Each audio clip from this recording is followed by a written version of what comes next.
So we're excited to have you here today because, as you know, we do focus on camping, yes, but then also what we're focused on is the power of experiential learning, the power of informal education, but also how informal education can come alongside formal education and what perhaps we can learn from both of those fields. And you have had a lot of experience in both of them. Yeah. You've been a teacher for many years and now finally you're in the Fisherman Trust and you've been experiencing now for a couple of months, almost 8 months now. 6 months. 6 months, yeah, the power of informal education and experiential learning. So if we could just start off by diving into your life, what was your formal education career like? Could you tell us a little bit about that?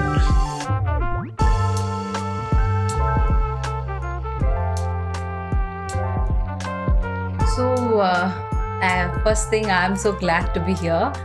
And when we are saying that formal education, it's more of no curriculum, syllabus, and it's a structured based, classrooms.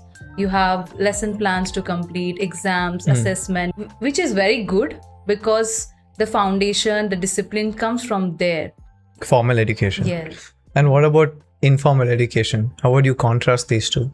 So for me, informal education is mostly where you put someone into a situation and they learn it by solving their problems, having confidence, resilience, teamwork, which not just becomes a word, but a real life situation for them to deal with. So are there any times in your formal education career or even perhaps you as a student where you've gotten a taste of that informal experience? Like I've spoken before about my experience and how I have had things being plugged into my formal education Yeah. that really opened my eyes. Have you had any experiences like that? So, yeah, actually, that's a very interesting thing. I just went back to my memories where I was a very shy student. I was not very outspoken, confident speaker. But then slowly, when I was in my fourth or fifth standard, where one of my teachers, she pushed me, you have to speak, you have to go participate in debates, speech, writings. And I was more of like, I'm good at academics. I don't think these things are needed for me. But then because of my teacher, she believed in me.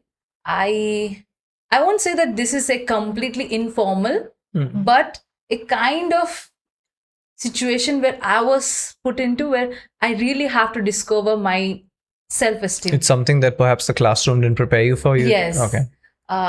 So then I went for the debate. I had learned, I had memorized every lines. I can see all the lines, but then I couldn't speak. I was standing in front of the mic. The whole crowd was looking at me. I was so nervous. I said hello and I stopped. And but then that experience made me to think, if I can go just taking one step, just saying hello, if I try a little more, I think I can still say all the lines. Wow. So it put you in a position of pressure. Yes. And with the support of my teachers, my family, my sister was a very big role in this. She played a very big role because she used to write all my lines. She was like, you practice and I will listen. And through that, I got the confidence. And the next year, when I participated again, I was a very confident speaker over there. I did it like I nailed it. That's what they told me. So I think for me, that kind of informal learning, which classroom did not give me, shaped my perspective towards learning. It's like learning can happen anywhere. It should be very natural. You don't need to be pressurized. You don't need to be forced to do something, but very gently, a word of appreciation made me to think, I can do this. And providing you with that situation Yes. to step on a platform. Yes. That's really interesting. So do you feel like perhaps formal education has some room to grow in that aspect? Or even then, when it comes to social skills, do you feel like formal education covers that spectrum of learning? Or do you feel like there's something we added perhaps? Yeah, formal education has its own values. I totally am for formal education. But having said that, I also know informal education has a lot more to add on. It's like formal education is it's itself is incomplete, but when it comes informal education hand in hand, it completes each other. So Something I really want to dive into now is how do we distinguish between formal and informal? Because we've done camps together as well, right? And when we go for a camp, there is some amount of planning, there's program involved. You might not call it a curriculum, quote unquote, but there is some structure and there are some learning outcomes. So what do you think separates formal from informal? It's a hard question, but what comes up to you? see, we all were students at some point of time, and even now. But when we are put it into a classroom setup, we are more focused on our marks or on our academic excellence than thinking of how I can grow, how I can discover or experience something that I will last for long. So now when I say classroom setup and informal learning, it's quite similar, but it has its own points. For example, in a classroom setup, we are very controlled environment where the teacher is giving you the answer, giving you the questions. But in informal education, or like how we do camps, we don't tell them you have to do this so that you will discover this. We actually give them a real situation, and we tell the rules. We just give them the instruction Guidelines. the guidelines, and then they discover their own resilience power, problem solving skills, the teamwork they work with. I think that's the difference it has. Okay, if I have to share from my own personal experience being as a formal teacher and now being as an informal facilitator, I would say I was a person who was mostly focused on a children's academic growth, who was just thinking when they go back, when the parents ask, "What did you learn?" They should be able to memorize the lines. They should be able to understand the concept. But now, as an informal setup where I saw the same student who wasn't able to work in, like a quiet student wasn't doing good in their academic, when they come to a informal setup, they become the leader, they take initiative. Some two students who are really not good at their studies, they do really well with outdoor things and in social settings. Yeah. Okay. So there's one thing that I just heard you say, and before that as well, which was about structure, pressure, and exams. Yes. So do you feel like you just mentioned what you're looking for as a teacher or a facilitator is different? Could you walk us through that? When you're a teacher, what are you looking for out of your students? Is it just test scores? And as in facilitator, what are you looking for in your students? See, when you indulge yourself with your students, when you're really involved with their personal life, it never stays with only academic. It grows. We become like we develop the relationship. We more focused on their behavioral issues. But then it stops over there because we cannot help them to expose lot more things. But in an informal setup, where we also make the parents to understand that even when you do activities, you struggle with some things, you are not able to achieve the whole goal, even your children will go through that. So we get in informal setting that to teach both the age group, working with them. You're talking about the parents and yeah. So where formal education is, we don't get to do that. Maybe you're just looking to please the parents from like a checkpoint type of list. So what is your perspective on examinations then, Damini? Because I'm sure they do fulfill some type of purpose. If you look at a country like India, right, where you need the whole population to be like leveled up in some way, just to help them get jobs. There's a benefit in having examinations. But then have you seen any downside to looking at it purely as marks-based performance? For a long-term thing, yes, it becomes mark-based. People start with a lot of learning. Okay, I want to become this and I want to have some learnings. But when it comes to exams, they really forget all these things, all the manners. I mean, like, kind of they put it into a pressure where they have to achieve the goal.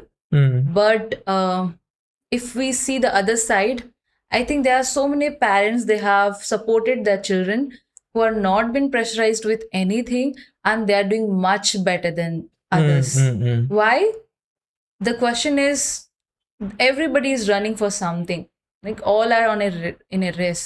But then when it comes to not being pressurized by your own teacher, by your family members, the immediate, the contact people, when you're being supported by them, the exams doesn't no, it just becomes a time of testing yourself how much you know, Mm, mm. and you more focused on yourself, what I like, what I can discover within Oh, myself, wow. and Mm. the hobbies that I have, I can actually pursue those, so that the artists that we see today, the singers that we have, the dancers, it's not because they're bad at studies.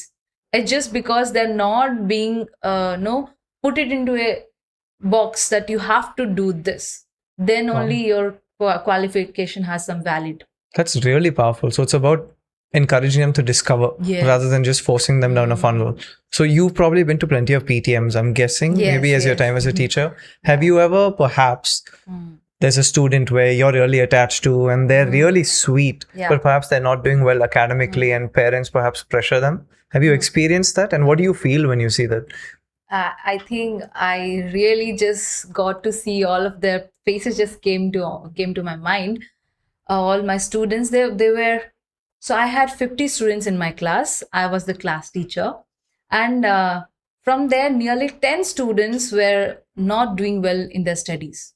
So now I have all the choice to tell the parents to that your child is not doing well, better you keep them in a tuition or just leave it. So do not question us when we are no, they are not doing well. But then I took it as a challenge for myself, and I made them understand it is not about you're competing with the whole class. Only I focused all the weekends, maybe some holidays. I only focused on those 10 students, and I asked them, was that one thing you love to do?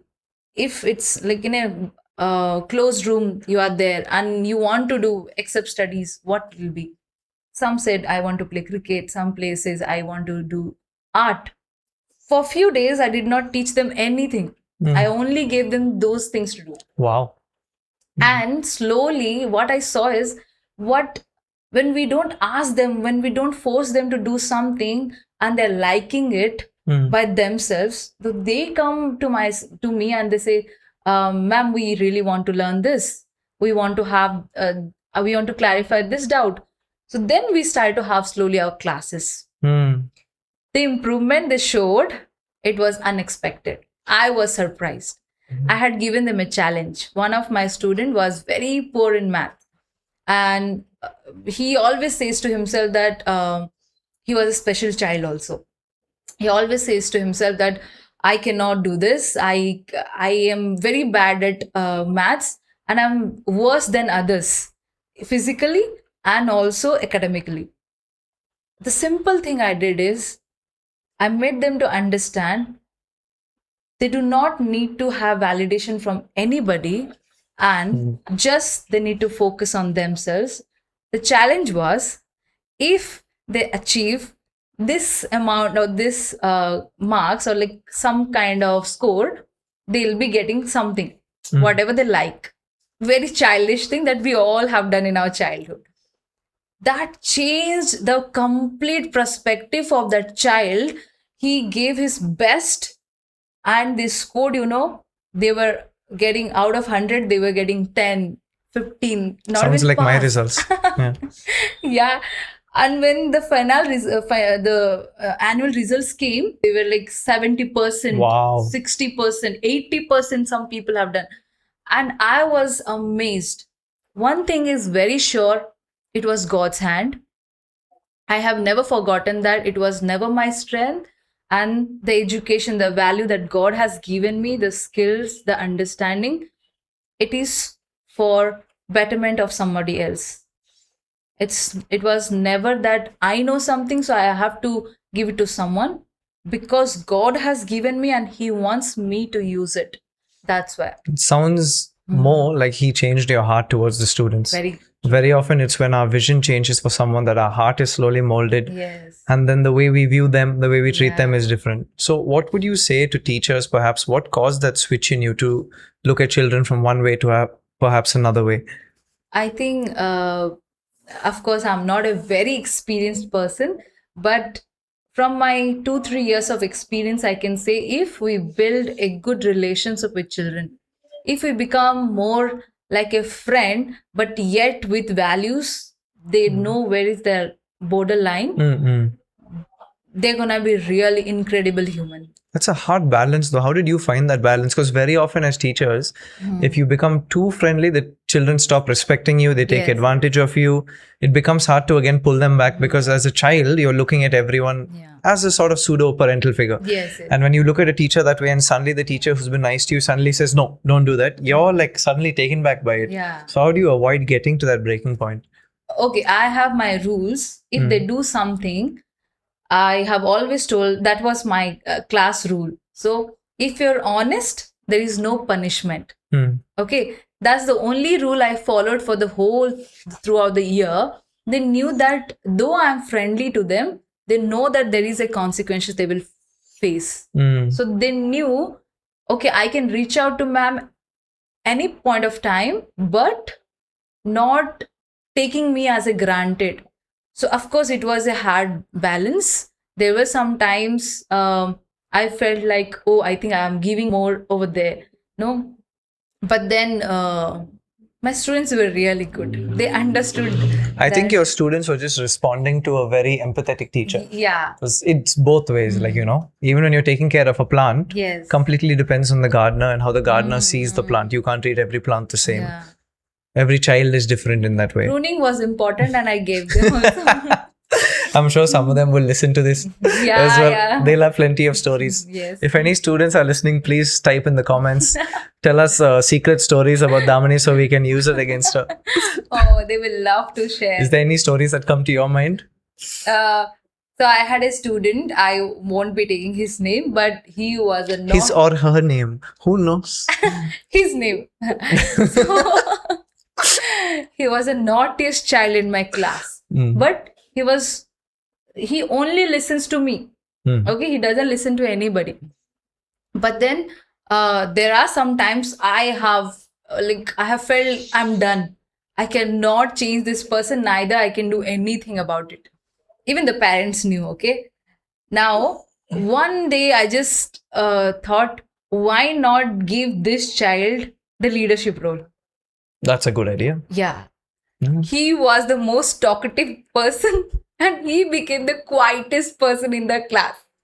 After him, I think we had no issue in my class. That's so funny. Yeah. Picking the problem and putting him in the right place. Yeah. So I think I had a very good moments with my children.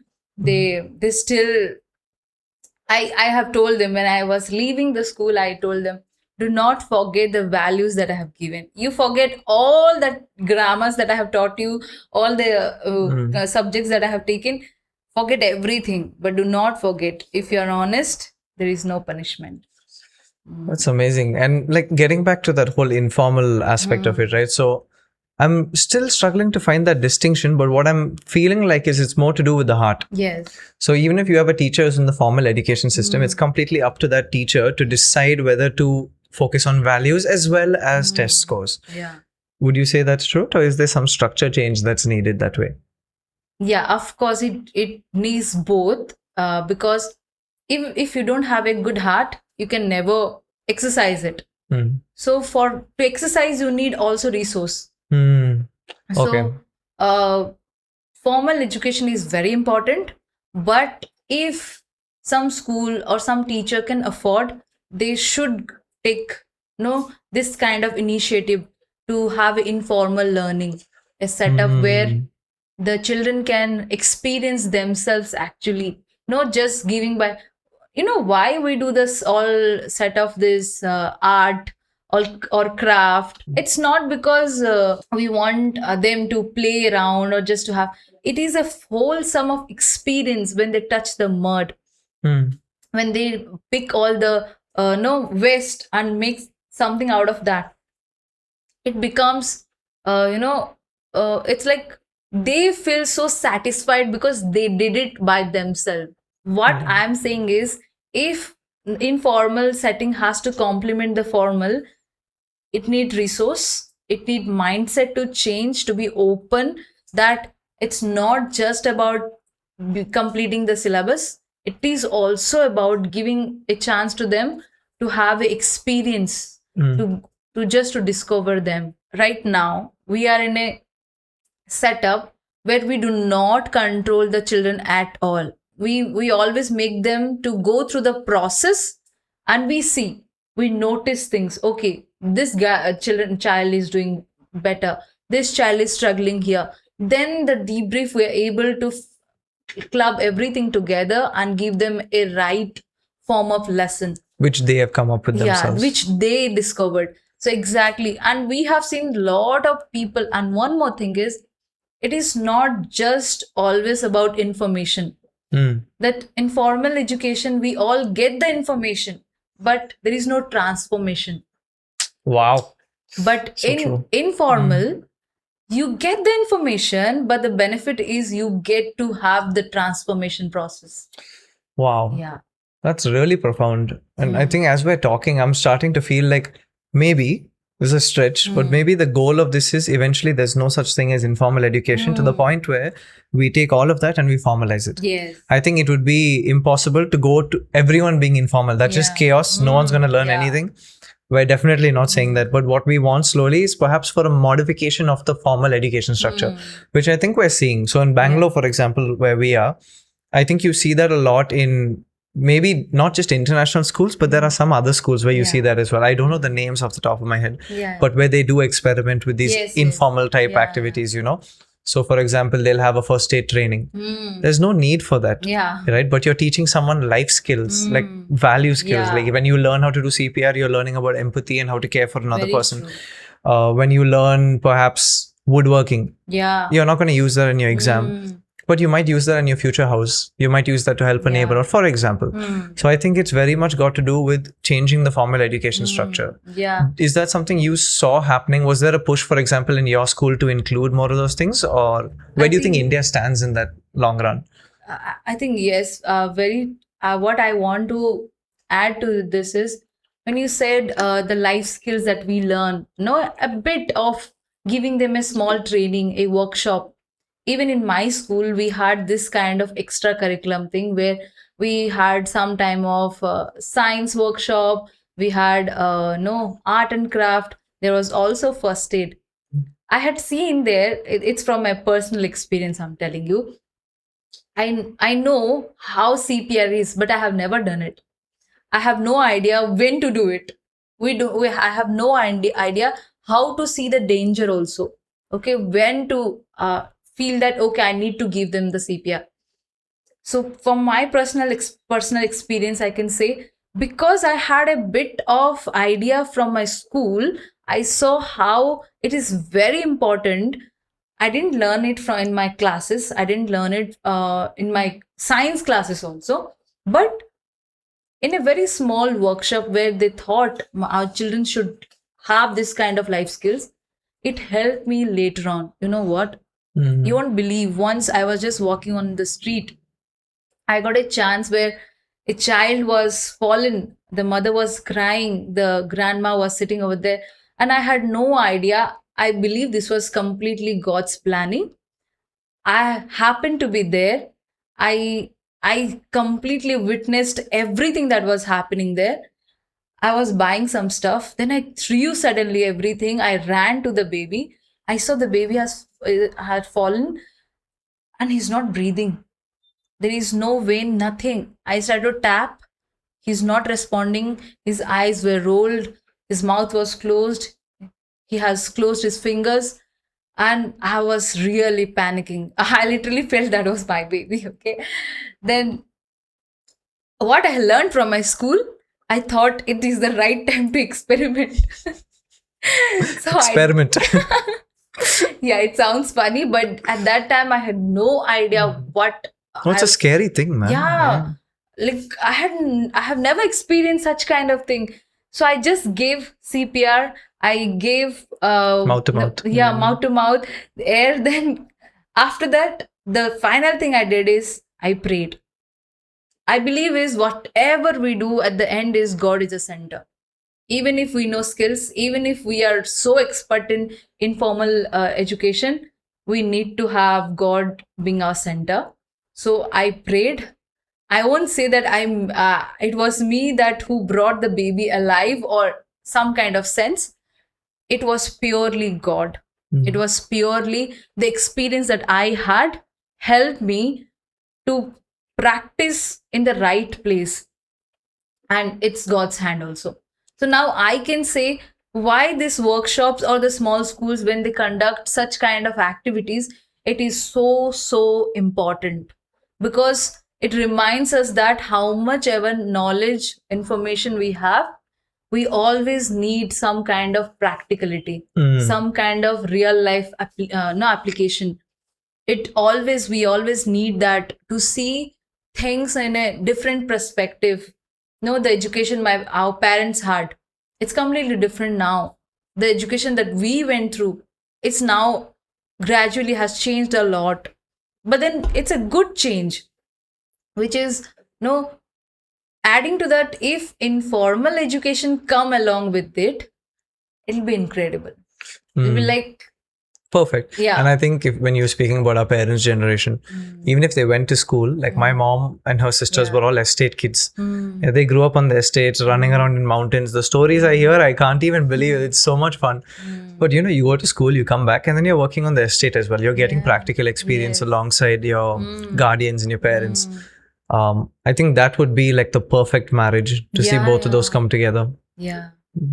Because even same with my mom, I was sharing few days back with you all that she is not so academically no strong person, but the knowledge she has, it's incredible. The way she plays with electrical things, the way she opens everything and coils the thing, the heater, and anything goes wrong in our house, electrical thing, my mom will go and check it and she'll fix.